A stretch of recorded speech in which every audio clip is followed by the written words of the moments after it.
આજે ગણિત લેક્ચરમાં આપણે ભણતા હતા મતલબ બેના લાસ્ટ લેક્ચરમાં ચેપ્ટર નંબર 4 અને સ્વાધ્યાય 4.3 મતલબ કે ઉકેલ મેળવવાની આપણે શરૂઆત કરી દીધી લાસ્ટ લેક્ચરથી કે સમીકરણ આપેલું છે અને આપણે એના અલગ અલગ ઉકેલ મેળવીએ છીએ.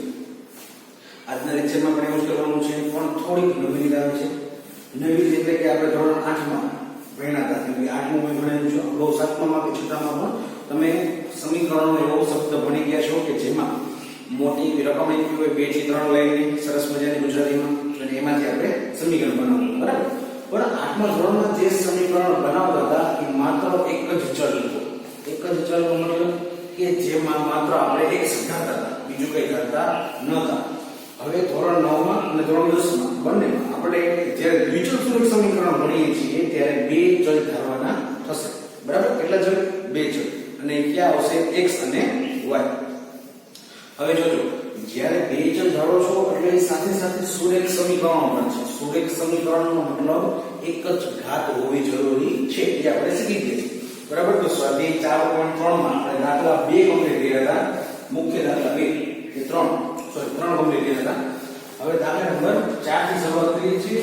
હવે દાખલા નંબર 4 ની રકમ મોટી છે, થોડી મોટી છે, નકર તો નથી નકર પણ બહુ મોટી છે એટલે જોઈએ તમારી પાસે ટેક્સ્ટ બુક છે જ બરાબર. નથી કઈ નહીં તો હું બોલું છું વાંચીને સાંભળી લેજો.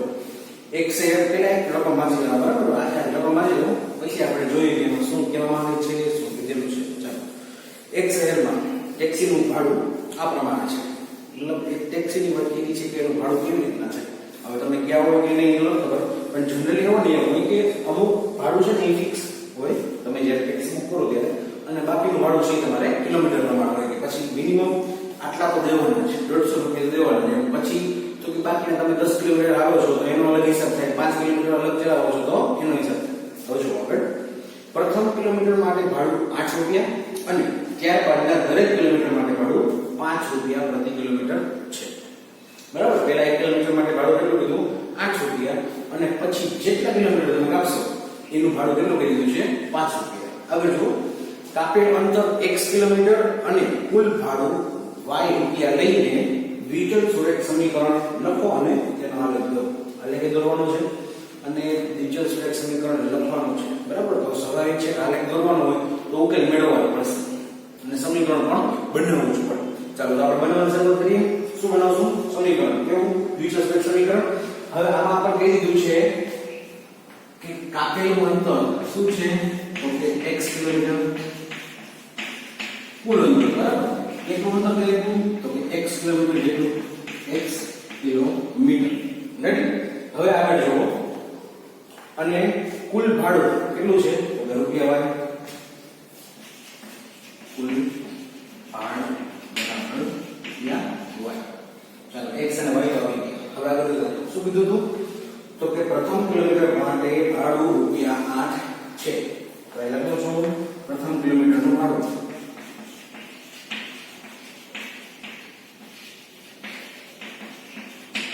રૂપિયા 8. ચાલો આગળ વધે. રકમમાં લખ્યું છે હજી રકમ જ સમજીએ છીએ આપણે દાખલાની શરૂઆત કરી નથી. ચાલો હવે જો પ્રથમ કિલોમીટરનું ભાડું 8, ત્યારબાદ દરેક કિલોમીટરનું ભાડું રૂપિયા 5 છે. તો જો આ ખાસ નિદાન સમજવાનું છે. ત્યારબાદ દરેક કિલોમીટરનું ભાડું રૂપિયા 5 છે. તો ત્યારબાદના કેટલા કિલોમીટર વધ્યા સમજો. ત્યારબાદ દરેક કિલોમીટરનું ભાડું 5 રૂપિયા છે. ત્યારબાદ એની બાદ 1 કિલોમીટરને બાદ કરતા એમાંથી 1 કિલોમીટર બાદ કરવાનું છે મિત્રો. તો કે જે આપણને કાપેલ અંતર કુલ અંતર આવ્યું હતું એમાંથી એટલે આમાંથી 1 કિલોમીટર બાદ કર્યું બરાબર. અને એ વધેલા કિલોમીટર કાપેલ કુલ અંતર કેટલું હતું? તો કે x. સમજો કાપેલ કુલ અંતર કેટલું? x. હવે એ x માંથી પ્રથમ કિલોમીટરનું ભાડું હતું એ કેટલું બાદ નાખ્યું છે? 8 રૂપિયા બાદ કરવાનું છે. તો 8 રૂપિયા તો પછી બાદ કરીએ પણ કેટલા કિલોમીટર બાદ કરવાનું છે? 1 કિલોમીટર. કેમાંથી? તો કે કુલમાંથી. કુલ x હતું એમાંથી આપણે 1 કિલોમીટર બાદ કર્યું એટલે આપણી પાસે વધ્યા x - 1 કિલોમીટર. આ સમજવાનું છે, આ નવું હોય તો આપણા માટે ફરીથી એકવાર સમજો કે કુલ અંતર હતું x, બરાબર, કુલ કાપેલું અંતર x કિલોમીટર હતું, એમાંથી આપણે 1 કિલોમીટર બાદ કરવાનું છે. શું કામ? તો કે પહેલા કિલોમીટરનું ભાડું અલગ છે 8 રૂપિયા અને પછીના કિલોમીટરનું ભાડું અલગ છે. તો આ કેટલા કિલોમીટર વધ્યા? તો વધેલા કિલોમીટર છે x - 1 કિલોમીટર. રેડી આટલું બધાને? ચાલો, તો એ x - 1 કિલોમીટર છે એનું ભાડું કેટલું કરવાનું છે? x - 1 કિલોમીટર નું ભાડું રૂપિયા 5 લેખે. શું કામ 5 લેખે? પાછો સમજાય પ્રશ્ન આવ્યો કે જે પહેલું કિલોમીટર હતું એનું ભાડું તો 8 રૂપિયા ફિક્સ છે, કોઈ જાતનો બદલાવ નથી, પણ પછી જે કિલોમીટર વધ્યા એનું ભાડું કેટલું કરવાનું છે? 5 લેખે, એટલે કે રૂપિયા 5 x - 1. રેડી આટલો કમ્પ્લીટ બધાને? ચાલો, તો રૂપિયા એમ લેશે 5 એટલે ગણાવી દો એટલે 5x અને 5 * 5. તો આ આપણા માટે થયું બાકીના કિલોમીટર. હવે જોજો કુલ ભાડું કેટલું હતું? કુલ કિલોમીટર x, કુલ કિલોમીટર અંતર હતું x, એમાંથી આપણે પહેલા 1 કિલોમીટરને બાદ કરીને કારણે એ થઈ ગયું -1 અને એનું ભાડું 5 રૂપિયા. હવે આપણે શું કીધું? કુલ ભાડું કેટલું છે?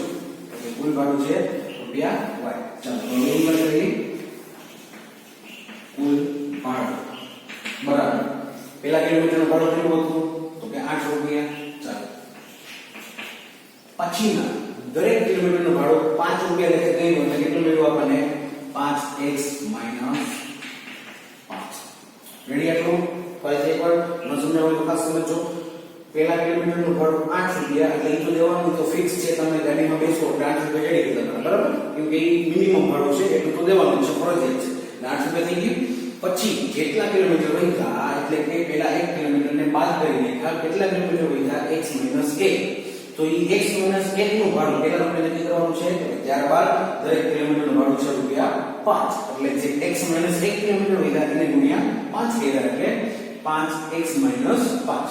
હવે કેમાં કીધું કુલ ભાડું આપણે શું થયું તો ભાઈ અહીંયા રૂપિયા y, બરાબર. આ 8 પ્લસ છે 5 માઈનસ છે એટલે ઈ થઈ જશે બાદબાકી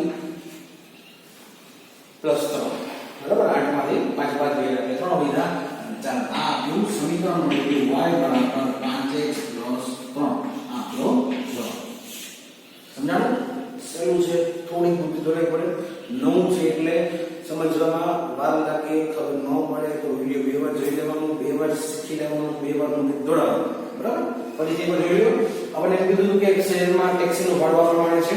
પ્રથમ કિલોમીટરના રૂપિયા 8 અને ત્યારબાદના દરેક કિલોમીટરના રૂપિયા 5 હોય તો કુલ અંતર, કુલ કાપેલું અંતર બરાબર x કિલોમીટર અને કુલ ભાડું બરાબર y કિલોમીટર લઈને વિચલ સુરેખ સમીકરણ રચો, મતલબ બનાવો. તો આપણે શું કર્યું? શરૂઆત કરી કે પ્રથમ કિલોમીટરનું ભાડું રૂપિયા 8, ત્યારબાદના દરેક કિલોમીટરનું ભાડું રૂપિયા 5 છે. તો ધારો કે પેલા જે કુલ કિલોમીટર હતા એમાંથી પેલું 1 કિલોમીટર બાદ કરવાનું છે એટલે કે કેટલા વધે છે? તો વધેલા કિલોમીટર બરાબર x - 1 કિલોમીટર. કે પહેલા કિલોમીટરનું ભાડું અલગ છે 8 રૂપિયા, બાકીના જેટલા વધ્યા એ બધાનું ભાડું અલગ છે 5 રૂપિયા, બરાબર. તો પછી શું કર્યું આપણે? તો કે x - 1 એનું ભાડું કેટલા લખી લેવાનું હતું? તો કે ભાઈ 5 લેખે હિસાબ કર્યો આપણે. તો એનો હિસાબ 5 લેખે કર્યો એટલે 5 અંદર ગણી દીધા, 5x - 5. સાવ સિમ્પલ હતું. અહીંથી નવું આવ્યું કે કુલ ભાડું. તો કુલ ભાડું કેટલું હતું ભાઈ? તો કે શરૂઆતના પહેલા 1 કિલોમીટરના 8 તો દેવાના જ હતા, એટલે 8 તો આવી ગયા પ્લસ બાકીના વધ્યા એ બાકીના વિધાના 5 લેખે હિસાબ કર્યો એટલે કેટલા થયા? 5x - 5. તો એ બેનો સરવાળો બને તો સાદો રૂપિયા y કુલ ભાડું હતું y તો મૂકી દીધું અને 5x + 3 એટલે કે 8 માંથી 5 એટલે 3 એટલે જવાબ મળી ગયો y બરાબર 5x + 3. આને આપણે આલેખમાં દર્શાવવાનું છે. ચાલો, તો આલેખમાં દર્શાવવા માટે ઉકેલ મેળવવા પડશે. અમે કીધું એમ ઉકેલ એવા મેળવીએ કે જેથી આપણને આલેખમાં સમાઈ જાય, આલેખ વ્યવસ્થિત થઈ જાય. કોશિશ કરીએ. ચાલો નંબર થઈ જાય. તો ઉકેલ મેળવવા માટે y બરાબર 5x + 3 ના ઉકેલ મેળવવા. ઉકેલ મેળવવા માટે કિંમત મૂકશું પહેલા y બરાબર 1 મૂકી. જાવ તો સમજો ખાલી કે y બરાબર જો 1 મૂકો છો ને તો અહીંયા 5 એટલે 5 ને 3 8 થઈ જશે, મતલબ કિંમત વધતી જશે. પછી 2 મૂકો તો 5 દુ 10 10 ને 3 13 આપણી પાસે આ લેખમાં કદાચ 11 થી 12 સમય છે એટલે માઈનસ કિંમત મૂકવી વધુ સારું રહેશે બરાબર એટલે પેલા ચાલો x બરાબર 0 મૂકીએ પછી શું મૂકશું ભાઈ x બરાબર ચાલો x બરાબર 0 મૂકી દઈએ અને y બરાબર 5x 3 y નો 5 કૌંસમાં 0 3 0 ના ગુણાકારમાં 5 આવે એટલે 0 થઈ જશે y બરાબર 0 પ્લસ 3 એટલે y બરાબર 3 તો પેલો ઉકેલ શું રહ્યો ભાઈ તો કે 0 અને 3 સરસ એકદમ મળી ગયું હવે બીજો ઉકેલ મેળવવા માટે આપણે શું કરશું માઈનસ 1 મૂકીએ x બરાબર માઈનસ 1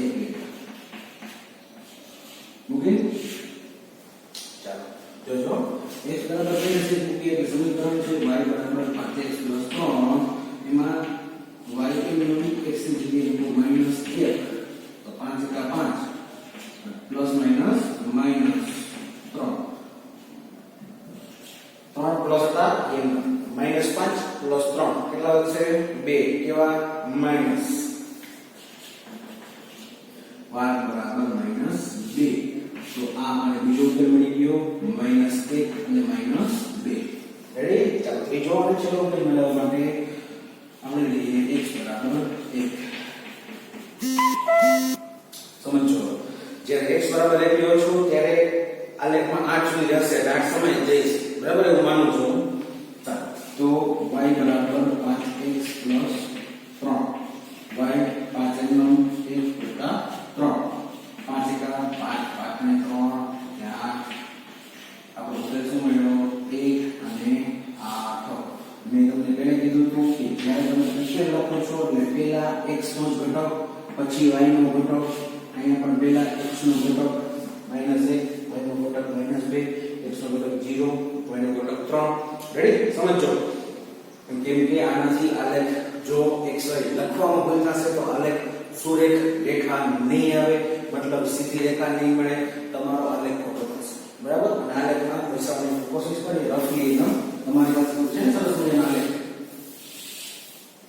લઈ લીધા છે કે લેવાનું બાકી છે બાકી હોય તો લઈ લ્યો ભાઈ બાપ લઈ લ્યો ભાઈ પૂરું કરો એટલે આલેખ તમારા કામ આગળ હલતા થાય એવું હોય તો આલેખમાં ગણતરી ન કરવી હોય તમને ન મજા આવતી હોય તો કાપમાં ગણતરી કરો અને આલેખ દોરતા જાઓ મેં 10 આલેખ દોસે સ્ટેપલર કરીને વારાફરતી બધે થઈ ગઈ પછી સ્ટેપલર કરશું ચાલો આપણે સ્ટેપલર ન કરે ચાલો આલેખ દર્શાવીએ રફલી દર્શાવું બરાબર મારે કંઈ તમારી જેટલી મહેનત કરવાની જરૂર જરાય નથી એનો ઉકેલ છે 0 અને 3 x અક્ષ ઉપર 0 y અક્ષ ઉપર 3 એટલે તમને એક મળશે અહીંયા બિંદુ y અક્ષ પરનું છે કે એનો એક્સિયમ 0 છે એટલે 0 અને 3 y અક્ષ અહીંયા આવી છે મારી y અક્ષ પરનું બિંદુ છે એટલે આપણને y અક્ષ ઉપર જ મળશે તો બીજું છે -1 -2 એ થઈ જશે ચોથું ચલ અને ત્રીજું ચલ -1 અહીંયા એટલે એક તમને મળશે જે અહીંયા ચાલો અને છેલ્લો ઉકેલ છે 1 અને 8 x અક્ષ ઉપર 1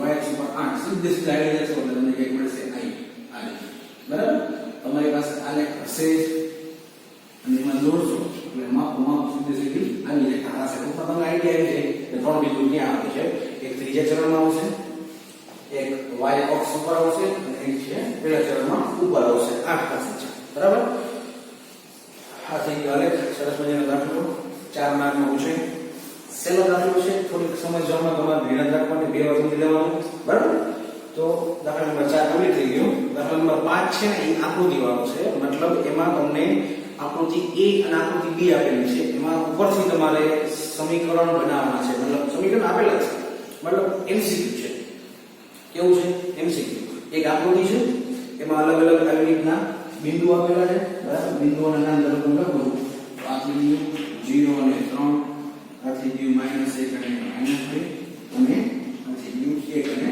8 તો એમાં કેવું છે કે દાખલા નંબર આ પછીનો 5માં આવી રીતના આલેખ આપેલો છે આલેખની અંદર બિંદુ આપેલા છે 3 હવે આપણે એ 3 બિંદુને જોઈને નક્કી કરવાનું છે કે કયું સમીકરણ સાચું છે સમજો છો અત્યાર સુધી શું કર્યું આપણે તો કે પહેલા આ સમીકરણ બનાવ્યું પછી એના ઉકેલ મેળવ્યા પછી એનો આલેખ મેળવ્યો હવે એમાં થોડું અલગ છે પહેલા ડાયરેક્ટ ઉકેલ આપી દીધા છે 3 બિંદુઓમાં અને પછી શું કહ્યું તો કે આપણે ચાર સમીકરણ આપ્યા છે નીચે 1 2 3 4 એમાંથી નક્કી કરવાનું છે કે કયું સમીકરણ છે કે જેમાં આ ત્રણેય બિંદુઓ લાગુ પડે છે. એટલે એ પણ નવું છે પણ સહેલું છે, જો અઘરું નથી. અઘરું વસ્તુ તમને કહીશ, સહેલું છે. તો મગજ દોડાવશો કે આમાં જોઈ ખબર પડી જાય. ચાલો કે -1 ને -2 એકું છે, તો અહીંયા ધારો કે -1 છે ને એ x છે અને 5 -1 + 3 અને -2 છે શું છે y. તો આપણે શું નક્કી કર્યું કે યાદ કરો ડાબી સાઈડ બરાબર જમણી સાઈડ થવું જોઈએ. મતલબ બંને સાઈડના જવાબ સરખા આવવા જોઈએ. ડાબી બાજુનો જવાબ જેટલો હોય એટલો જ જમણી બાજુનો જવાબ હોવો જોઈએ. ચાલો તો અહીં -2 આવે છે એની ચેક કરીએ આપણે. 5 * 5 -5 થઈ જશે, પ્લસ માઈનસ અને પ્લસ 3 એમ આવી ગયો -2 જવાબ. હા, સમજાણું? આ રીતના ચેક કરવાનું છે, બરાબર. પછી બીજું જોયું, જે જોયું y 0 અને 3 સમીકરણ શું છે આપણી પાસે? y = 5x + 3. તો એમાં x ની જગ્યાએ આપણે કિંમત મૂકવાની છે 0 ની અને y ની જગ્યાએ કિંમત મૂકવાની છે 3 ની. તો x ની જગ્યાએ 0 મૂકી દો તો 5 કાઉસમાં 0 કરશો એટલે આ તો 0 થઈ જશે.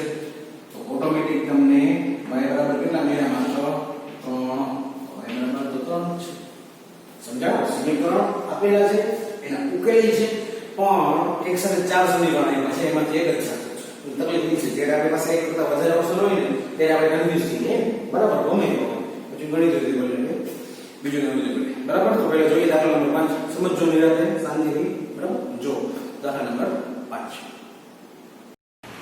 જો હવે દાખલા નંબર 5. હવે આપણને છે ને અહીંયા બે આકૃતિ આપેલી છે અને એ આકૃતિ ઉપરથી આપણે સમીકરણ નક્કી કરવાનું છે. મતલબ કે આપણને આલેખ આપી દીધો છે, સુરેખ સમીકરણ આકૃતિ A અને આકૃતિ B તમે જોઈ શકો છો, બરાબર. હવે આપણે એ નક્કી કરવાનું છે કે સમીકરણ આપ્યા છે એમાંથી કયું સમીકરણ છે એ આપેલી આકૃતિનું સમાધાન કરે છે. મતલબ એના ઉકેલ આપણે મનમાં વિચારવાના. સમીકરણ બધા સહેલા જ છે, જો ઓટોમેટિક તમને ખબર પડી જશે, બરાબર. હવે પહેલાં આકૃતિમાં તમે જોતા જાઓ, હું બોલું છું. એ કેટલા સમીકરણ આપ્યા છે? તો કે પહેલું સમીકરણ છે y = x, બીજું સમીકરણ છે x + y = 0, ત્રીજું સમીકરણ છે y = 2x અને ચોથું સમીકરણ છે 2 + 3y = 7x. એ ઓલરેડી જવાબ આપી દીધા છે. આકૃતિ બી એટલે મતલબ 4 ઓપ્શન આપ્યા છે. એ 4 ઓપ્શનમાંથી આપણે નક્કી કરવાનું છે કે કયું સમીકરણ છે એ શંકાનું સમાધાન કરે છે, મતલબ એના બીજ છે અને એનું પાલન કરે છે. હવે બીજી આકૃતિ જો, એમાં શું આપ્યું છે એ જોઈએ. પહેલું સમીકરણ y = x + 2, બીજું સમીકરણ y = x - 2, ત્રીજું સમીકરણ y = -x + 2 અને ચોથું સમીકરણ છે x + 2y = 6. મતલબ આપણે કંઈક આના બીજ ગોતવાના છે એવા કે જેથી આપણને આ લેખ આવો મળે. હવે આકૃતિ એ માટે સમીકરણ કયું સાચું છે? તો કે x + y = 0. મતલબ શું કામ સાચું છે એ સમજો ખાસ, હું સમજાવું તમને. સાચું તો છે, ચાલો ખબર પડી ગઈ, પણ x + y = 0 એનો મતલબ શું થાય? તો કે x અને yનો સરવાળો કરો છો તમે, શું કરો છો? સરવાળો.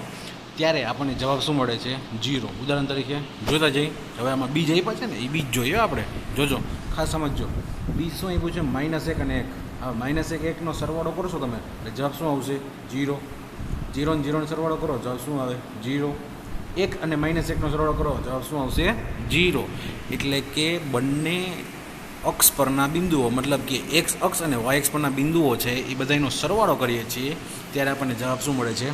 0 મળે છે. ફરીથી એકવાર જોઈ લ્યો, શું કામ એ જ જવાબ આવ્યો એ જોજો. મારે તમને એ સમજાવવું છે. મહત્ત્વનું શું છે તો કે જે યામ આપ્યા છે આપણને -1 અને 1, એ બેનો સરવાળો કરો, 0 આવશે. સમજાણું? -1 + 1 0. પછી તો કે 0 0નો સરવાળો કરશો, 0 જ આવશે. અને છેલ્લું છે 1 અને -1, તો એ સરવાળો કરશો એટલે જવાબમાં શું આવે છે? 0. એટલે આપણા માટે પહેલાંનો આન્સર મળી ગયો x + y = 0. એટલે આપણને આ સમીકરણ સાચું છે આકૃતિ એ માટે. હવે આકૃતિ બી માટે સમીકરણ સાચું છે y = -x + 2. કયું સમીકરણ સાચું છે? y = -x + 2. શું કામ સાચું છે? તો કે એના માટે આપણે એના ઉકેલ જોવા પડશે. જો પહેલાં ઉકેલ જોવો તો ક્યાં ક્યાં આપ્યા છે? -1 અને 3, 0 અને 2, 2 અને 0. એટલે આપણે સમીકરણ કયું પસંદ કર્યું હતું ભાઈ? તો કે y = -x + 2. ત્રીજું સમીકરણ. હવે એમાં જોવો જોઈએ, y બરાબર કિંમત મૂકતા જાઓ તમે. y એટલે કેટલા છે? 3. દેખાય ને? y ની જગ્યાએ કેટલા મૂકવાના છે? 3 મૂકવાના છે. અને x ની જગ્યાએ કેટલા મૂકવાના છે? -1. સમજાણો? જોવો જઈને કરો સરવાળો. હવે બધા મોટા થઈ ગયા, તમને આટલું તો આવડવું જોઈએ ને. વાયની જગ્યાએ કેટલા મૂકવાના છે 3 અને એક્સની જગ્યાએ -1 એટલે સરવાળો કરો ડાબી સાઈડ બરાબર જમણી સાઈડ આવી જશે આવી ગયું બરાબર ને કે નહીં ચાલો સરસ હવે જો પાછું બીજું સમીકરણ છે બીજો ઓપ્શન છે 0 અને 2 0 અને 2 તો એક્સની જગ્યાએ કેટલા મૂકવાના 0 અને વાયની જગ્યાએ કેટલા મૂકવાના છે 2 આવી જાય વિચારો છે મનમાં વિચારો ગણતરી કરો ખાલી કે એક્સની જગ્યાએ 0 મૂકો તો એ 0 થઈ જાય એટલે જમણી સાઈડ ખાલી માત્ર 2 જ વધે છે અને 2 વધે અને ડાબી સાઈડ શું મૂક્યું હતું આપણે વાય બરાબર તો કે વાય બરાબર તો 2 મૂક્યા હતા વાય બરાબર 2 ડાબી સાઈડ બરાબર જમણી સાઈડ રેડી ચાલો ત્રીજું છે છેલ્લું 2 અને 0 તો એક્સની જગ્યાએ કેટલા મૂકવાના છે ભાઈ 2 અને વાયની જગ્યાએ 0 એક્સ દેખાય અહીંયા કેટલા મૂકવાના છે 2 એટલે -x છે એટલે કેવા થઈ જશે -2 અને y બરાબર 0 મૂકો છો તો જમણી સાઈડ તો 0 છે ડાબી સાઈડ -2 + 2 = 0 જો ન સમજાણું હોય ગોટા વાયરા હોય કાંઈ મારી જેમ તો અહીંયા તમને ગણતરી આપેલી જ છે તમારા માટે જ છે ગણી લેજો અહીંયા વિડીયો પોઝ કરીને જોઈ લેજો 3 ઉકેલ એમાં મૂક્યા છે જો પેલો ઉકેલ છે ને એ આવી ગયો -1 અને 3 વાળો બરાબર પછી બીજો છે 0 અને 2 વાળો ત્રીજો ઉકેલ હશે કે જોઈ લેજો બરાબર બાકી જાતે ગણ નાખવાનો છે તો આ થઈ ગયો દાખલા નંબર 5 કે જે સાવ સહેલો છે આકૃતિ ઉપરથી આપણે નક્કી કર્યું સમીકરણ કયું આવે નવું નથી કંઈ પણ થોડુંક અલગ છે આપણને જવાબ આપી દીધો છે અને જવાબ ઉપરથી આપણે સમીકરણ બનાવવાના હતા મતલબ કે આલેખ ઉપરથી યામ આપ્યા હતા યામને જોઈને સમીકરણ આપણે નક્કી કર્યા છે બરાબર ને સહેલું છે થોડુંક મગજ દોડાવજો ડાબી સાઈડ બરાબર જમણી સાઈડ થઈ જવું જોઈએ તમને 4 ઓપ્શન આપ્યા છે 2 આકૃતિમાં તો તમારે ચેક કરવા પડે આ તો હું સારો માણસ છું કે તમને 4 ઓપ્શન મેં ચેક કરવાનું કીધું નથી એટલે 4 ચેક કરવાની જરૂર નથી માત્ર ને માત્ર તમારે સાચો ઓપ્શન જ તમારે ચેક કરીને લખવાનો છે તો આકૃતિ તો દોરવાની નથી કેમ કે એ તો આપણને બુકમાં આપેલી છે ટેક્સ્ટ બુકમાં એટલે માત્ર આપણે શું લખશું અહીંયા જે લખેલું છે નીચે આપ્યું છે ને આ જે ભાગ આખો બરાબર ને એ આખો ભાગ આપણે લખી નાખશું રેડી જોઈ હવે પછીનો દાખલા નંબર 6 થોડો અલગ દાખલો છે ફિઝિક્સનો દાખલો કર્યો ફિઝિક્સ મતલબ ભૌતિક વિજ્ઞાન વિજ્ઞાનમાં પ્રકાર આવે ને રસાયણ વિજ્ઞાન આવે જીવ વિજ્ઞાન આવે અને ભૌતિક વિજ્ઞાન આવે તો દાખલો છે ને ભૌતિક વિજ્ઞાનનો છે તમે જોઈ લો બળ અને અંતર અને એનું બધું લખેલું છે ઓલરેડી રકમ શું છે પહેલા જો અચળ બળ લગાડવાથી એક પદાર્થ પર થતું કાર્ય તે પદાર્થ દ્વારા કપાયેલા અંતરના સમપ્રમાણમાં હોય તો આ બાબતને 2 ચલવાળા સમીકરણના સ્વરૂપમાં રજૂ કરો અને 5 એકમ અચળ બળ લઈ તેનો આલેખ કરો પછી અને આલેખ પરથી પદાર્થ દ્વારા કપાયેલા અંતર પહેલું 2 એકમ અને બીજું 0 એકમ હોય ત્યારે થતું કાર્ય પણ શોધવાનું છે હવે જોજો સમીકરણ બનાવવાનું છે પણ થોડું નવું છે પેલા એકવાર ફરી એક વાર રકમમાં છું આઈડિયા શું કે મને અચળ બળ લગાડવાથી મતલબ સ્વાભાવિક છે કે આપણે શું ભણ્યા તો કે કોઈ પણ વસ્તુ છે એ ટેબલ ઉપર પડી છે એટલે તમારે હલાવવી હોય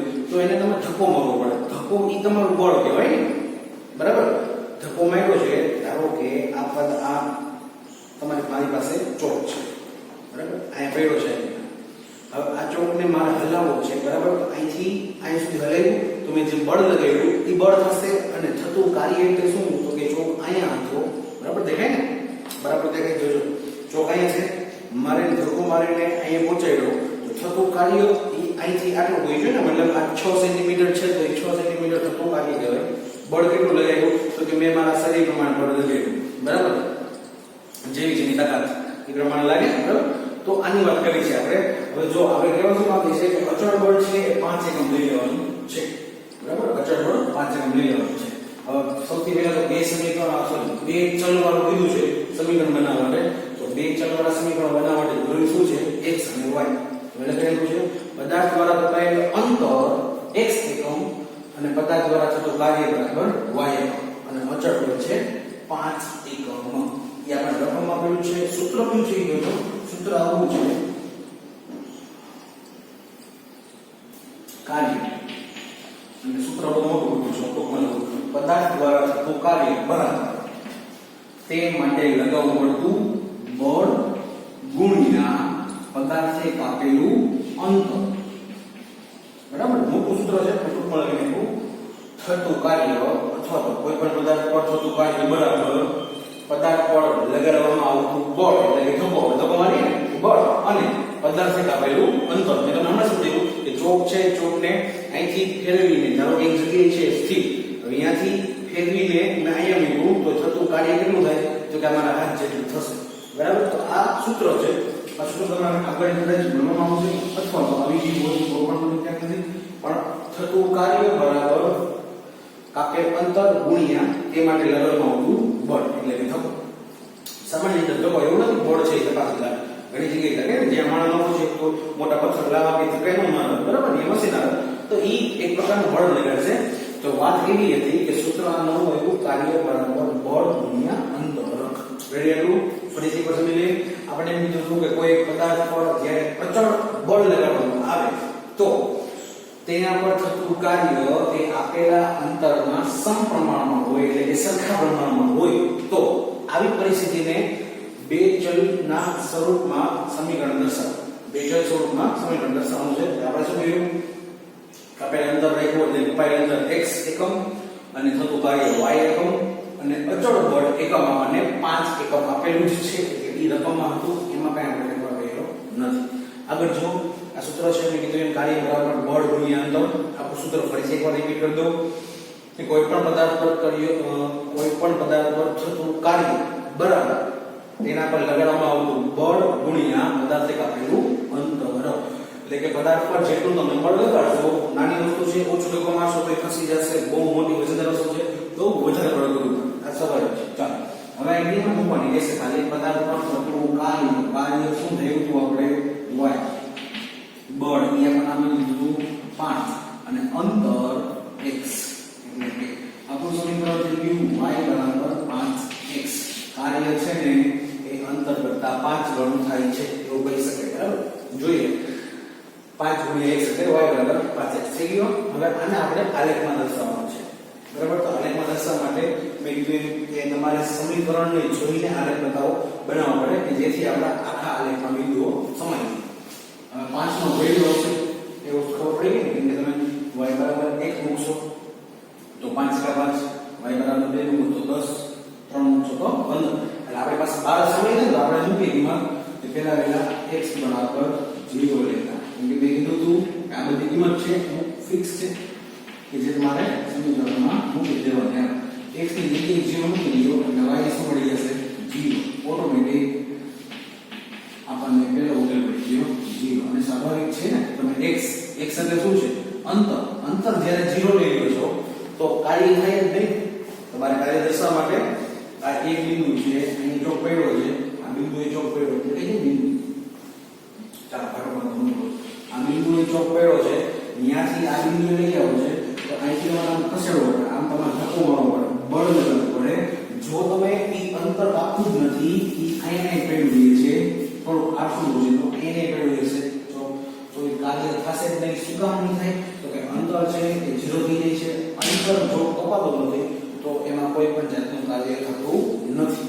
તો પહેલો કે 0 0 દર્શાવી જશે, ઉગમ બિંદુને અહીંયા આવી ગયા, બિંદુ આલેખ આવી જશે. પછી બીજો ઉકેલ લઈએ આપણે x બરાબર 1. તો x બરાબર 1 શું મળશે જોઈએ. y બરાબર 5x, y 5 ગુણ્યા x ની જગ્યાએ 1 એટલે y બરાબર 5.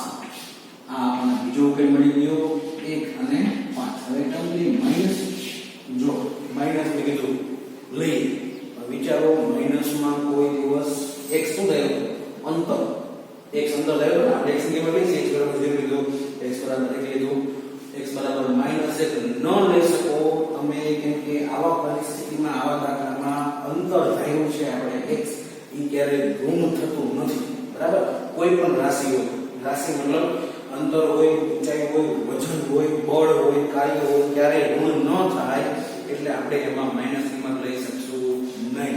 એટલે અહીંયા ફરજિયાત આપણે x બરાબર 2 જ લેવા પડશે.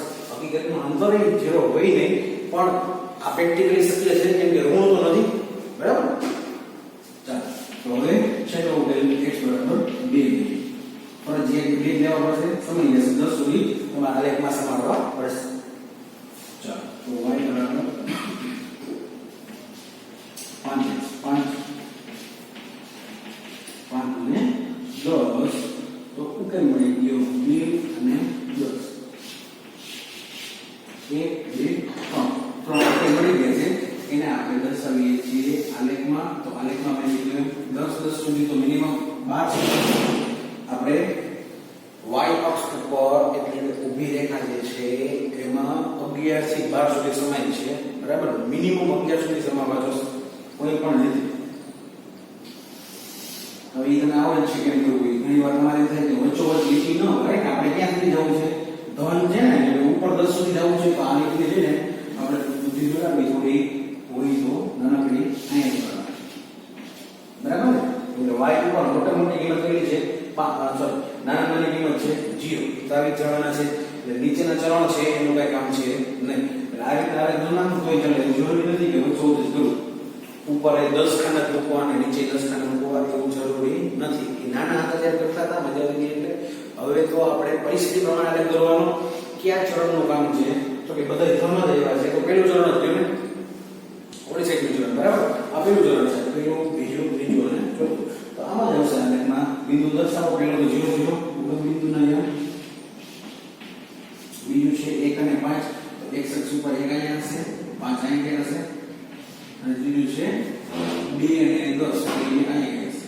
આ રીતનો આલેખ લીધેલ છે. એટલે ચરણમાં આવશે એટલે સાવ ઈઝી થશે. બરાબર, મેં કીધું ઉપર નીચે x અક્ષ તમારે ક્યાં દોરવો અથવા તો y અક્ષ ક્યાં દોરવો, અને આમ વચ્ચોવચ્ચ દોરતા હોય એ જગ્યાએ ડાબી સાઈડ દોરી શકો તો એ ચાલે, કાંઈ વાંધો નથી, જરાય ખોટું નથી. અને આ જે x અક્ષ દોરતા હતા વચ્ચોવચ્ચની જગ્યાએ નીચે પણ દોરી શકો. તો આ થઈ ગયું નંબર 6 કમ્પ્લીટ. આવતા લેક્ચરમાં કદાચ ચેપ્ટર પૂરું થવાની સંભાવના કરી સંભાવના જો એટલે નેક્સ્ટ ચેપ્ટર આપણે સંભાવના ભણવાનું છે. પણ હજી તો આના પૂરું થાય પછી રેડી થઈ ગયો. લાગજો કમ્પ્લીટ સમજાણો. ફરીથી એકવાર x બરાબર 0 1 2 થતું કાર્ય બરાબર તેના પર લાગુ બળ ગુણ્યા અંતર. સૂત્ર નવું છે, આગળ કામમાં આવશે, વિજ્ઞાનમાં જ આવશે. આ વિજ્ઞાન છે, ભૌતિક વિજ્ઞાન. ભાઈ પહેલા કીધું કે